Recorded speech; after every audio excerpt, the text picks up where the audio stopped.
Sometimes I think we gotta ask ourselves that question: do we want to stay on the shallow side of life, or move to the deep end of life, in which God becomes our only lifeguard?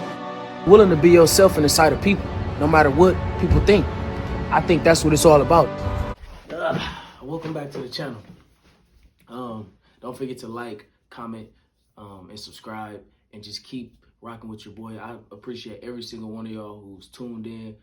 So before we get back out there to the ground, I just wanted to talk about how did I get my CDLs? Like, where did I get it? How the process went and everything like that. So we're gonna jump straight into this video. So I actually ended up going to Roadmaster trucking school, and I'm gonna tell you about the process. So I was in school in December, and COVID started affecting my basketball team and my basketball situation, in the sense where we only was gonna have a couple games, and I felt like it wasn't gonna be worth all my energy and time to only play a couple games, especially if it was being jeopardized in the middle of the season. So I said, you know what is something that ain't being affected by COVID right now? And I had ended up we had ended up going on break, and I was like, I started looking up stuff, and trucking had hit my head, and it was like, I was like, trucking? I was like, I'm a little curious about it. So I started looking up schools. I looked up Swift. I looked up what's that company? Rael, Roehl, and I think they denied me my first time. I don't know why. I don't have a bad driving record. I got school history, employment history. And Swift, I was gonna go with Swift, but their process was like, it wasn't as like professional. So I ended up looking at some schools near Tennessee, and I ended up finding Roadmaster. So I looked up Roadmaster. I instantly applied, and then they give me a call back like, hey, you can come up here and, we can start the process. So I went and started the process, got all my paperwork together, having your driver's license, employment history, making sure you know your credit, making sure you know how much it's gonna be. So at the time, my credit score wasn't the best. Of course, I still was a college student, no credit cards, none of that, just not bad, but not good. So my mom had to co-sign. So that was the first thing that was a little rocky, because like co-signing for a $7,000 loan, her credit had to be good, and then she was taking a risk, on me. So it was like all or nothing. So that process ended up going through. So boom, skip past that, we get the CDL medical, we get all of that. We in school, first day, it's cold. It's in December, so it's cold. We in class.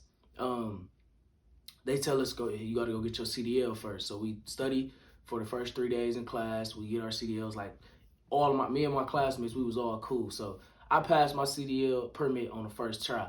So that process was smooth. Boom. After the CDL permit, you're gonna go from the classroom and you're gonna go out to the yard. Now, where you looking at the truck, pre-tripping the truck, and then you're gonna eventually start to do your, pre-trip inspection test, and then you're gonna start driving. So the first thing, we got our CDL permit, boom. Now we go outside.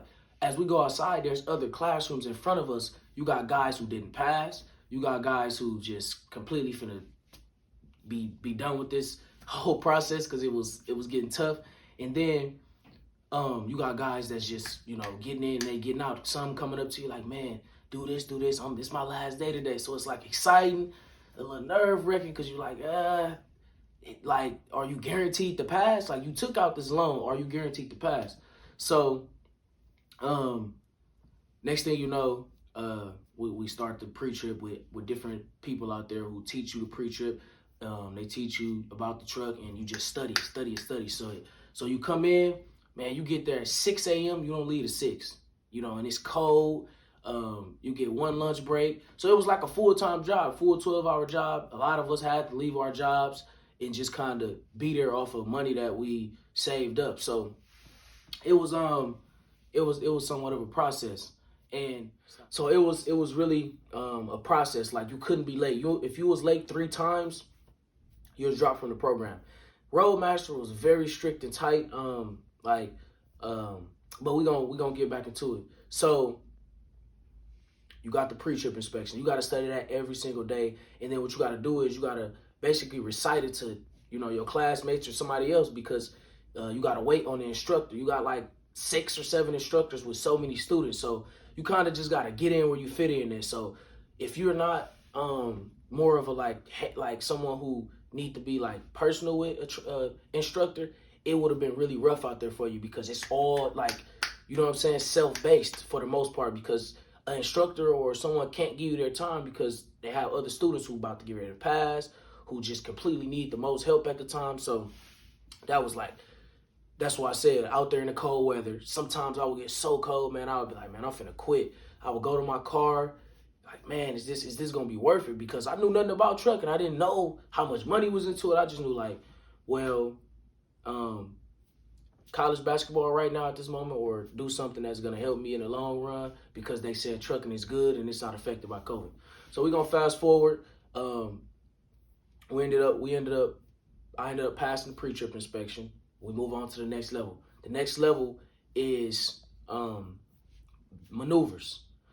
Whoo! Let's talk about these maneuvers. Now, the maneuvers is tough because you start at level 1. You start from the straight back. The first couple days, I could not get the straight back. All my classmates, you know, they was getting a straight back. I'm like, bro, I'm a, you know what I'm saying, a Dean's List student in college. Like I can't get a straight back.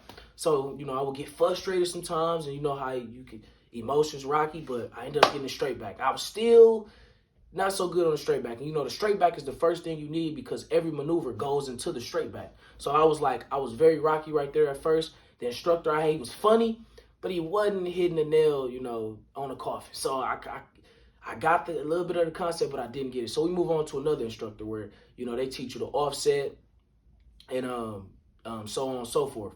So now we go from the straight back, and we got to do these maneuvers 3 times each. We got to get it in these cones to move on. I ended up moving on, you know, and I get the offset, but I get it in the dark. And I'm like, how am I getting this offset in the dark? I would be out there all day, and then I would wait all the way to the end of the day to put it in the hole. And I'm like, so I'm like, do I really got it?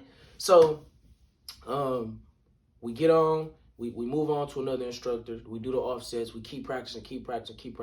I did not have a concept of this stuff. Like, I would get it in there. Sometimes I wouldn't get it in there. I see my classmates laughing and bragging, like, man, I got it. And I'm like, man, good. Like, cause I'm gonna get it too.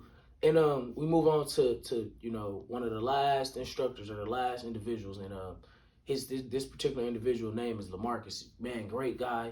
One of the best at Roadmaster in Tennessee.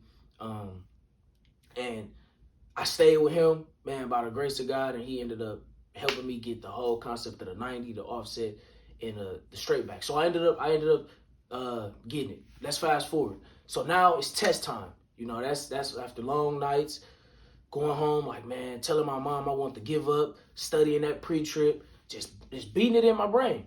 It wasn't easy. It was not an easy process. I didn't expect it. I didn't know what to expect, which was good, because I didn't have no negative, like, you know, remarks. More so because I didn't know what to expect. I didn't look at the reviews or nothing. Fast forward, it's test time. You know, it's time to test up out of here. Like, first test, one of the guys, the DOT guys, he failed me.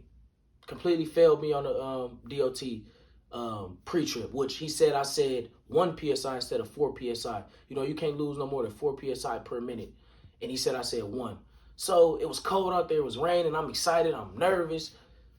I guess he overheard me. So I go home that day, man, probably in tears, like, man, because I think you get 3 times. And in the midst of that, I go back in the office, like, hey, can I retake my test tomorrow? Like, he said I failed on 1 word. Like, why can't I just get back out here and do it? But that was a whole process that I had to wait on. But what I was noticing was that I had to learn to, you know, be more bold about it and realize that I've been here all these weeks. What am I nervous for? Let's get it. Like, it's all or nothing. So I go out there the second time. But let's back up a little bit. The lady that was in the office, she actually was for, in a sense, trying to deter me from getting my CDL. I think she had got mad because I had told her that I wanted to take the test the next day, and I'm like, why can't I take it? And, you know, frustration. So that was a whole nother thing. Like, man, I just gotta prevail here. So second time around I passed the pre-trip. Boom, I'm like, ooh, I get past that.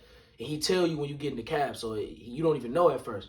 We go out on the road, we driving, we do all the maneuvers. It was this one turn that my classmates used to tell me about that everybody fell on. So I'm like, man, I know I'm gonna get this turn.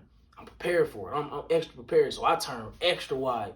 And I didn't care if I lost the point or not. So I ended up getting past that. We end up coming back. Most people fail coming through the gate too. So I'm like, no, I can't hit nothing. I can't get too close.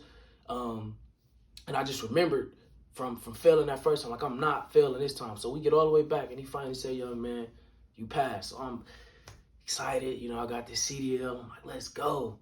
Certificate. So the whole process of getting your CDL for me was a little rocky. It was tough, but it was well worth it. I went to Roadmaster trucking school in Tennessee. I met great people, and it was some memories and it was endurance and really some perseverance that I'll never forget. Because now look, you know, it's all been worth it. I've been enjoying the fruits of, you know, what I sowed, just staying consistent, staying dedicated, and I'm gonna just keep going up. If any of y'all got any questions, there's a variety of different trucking schools you can go to, but be prepared to expect long days and do whatever it takes to get them CDLs, because it's well worth it. I'm gonna wrap up this video. That was my experience from trucking school. That was my review more so from Roadmaster trucking school. You just got to be willing to put in the work. Like, nobody's gonna hand it to you. Nobody's gonna baby you. We all adults. We know what we're getting ourselves into. So y'all stay tuned for the next video. Trucking ain't easy, but it's well worth it. Peace. Find who you are, live in spirit, and find peace. Our lives are meant to be legacies for somebody else, for generations to come. And we got to continue to walk after that and do things that are courageous.